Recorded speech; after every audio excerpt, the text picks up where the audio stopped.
Hi, I'm Rick Kaler. Thanks for joining me. I was in a cab returning to our ship after a day of touring in Belfast, Ireland, when I received a text from my father. It said, "George Chell passed away this morning." George was my longtime friend, mentor, and former business partner. He was 92. Fundamentally, the profession of financial planning comes down to helping foster clients' well-being. The work we do isn't just about investment returns, wealth building, or estate planning. It's about supporting clients in creating and enjoying the lives that they want to live. Both professionally and personally, George Chell lived and embodied that philosophy. I last saw George this past October when he drove himself to my office and we went to lunch. We ended our lunch the way we've always ended our lunches for the past 33 years, playing liar's poker to see who would pay the tab. In 1983, George and I became the first South Dakotans to earn the CFP designation. That's the Certified Financial Planner designation. We formed Financial Planning Consultants, a partnership that would certainly be viewed today as very improbable. George was 100% commission, I was fee only. But the one thing that bound us together was our passion for personal financial planning and the desire to do the right thing for our clients. George leaves me with a lot of memories that spanned our 33 years of friendship. Anyone that knew George for more than a few minutes could attest to his uncanny wit and impeccable timing. All of us that knew him have a plethora of stories to tell. One of the stories that encapsulates George's spontaneity and his wit was when he was dining with a friend who ordered fish with a slice of lemon. George asked, "Why the lemon?" His friend said, "It gets rid of the fishy taste." George immediately looked at the waiter and said, "What do you have that I can put on my steak to get rid of the meaty taste?"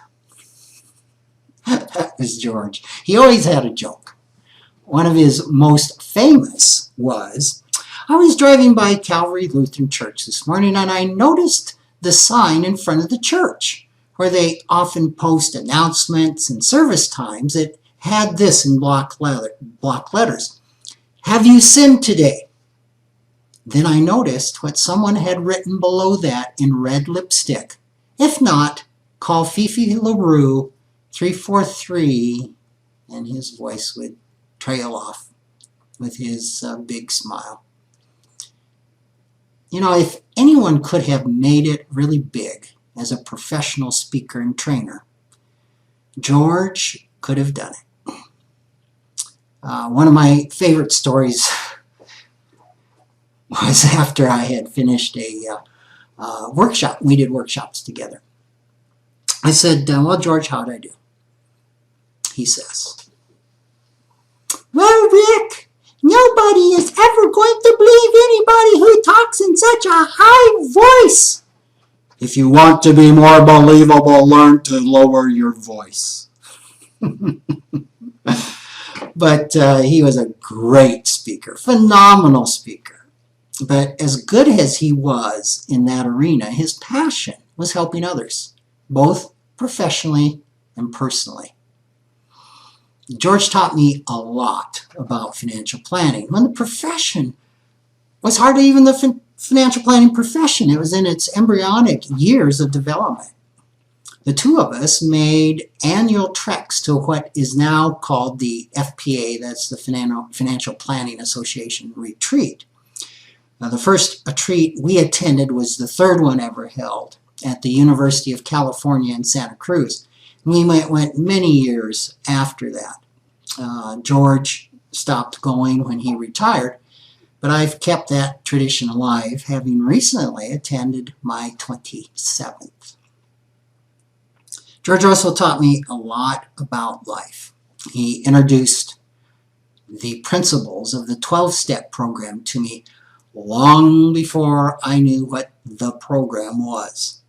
Eventually, and due in part to George's sometimes subtle and sometimes not so subtle influence, I came to understand the generational influences of alcoholism in families and to discover the support of the Al-Anon Adult Children of Alcoholics program.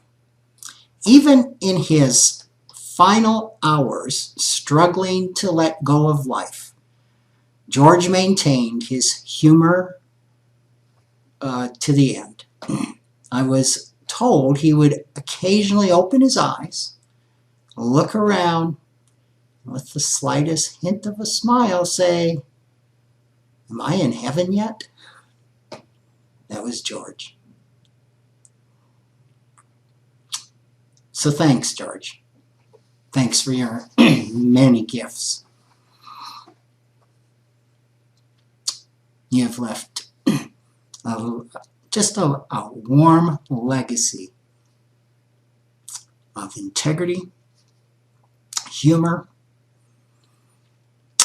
kindness, caring, could go on and on, that will live in all the lives that you touched, including mine. Thanks for listening.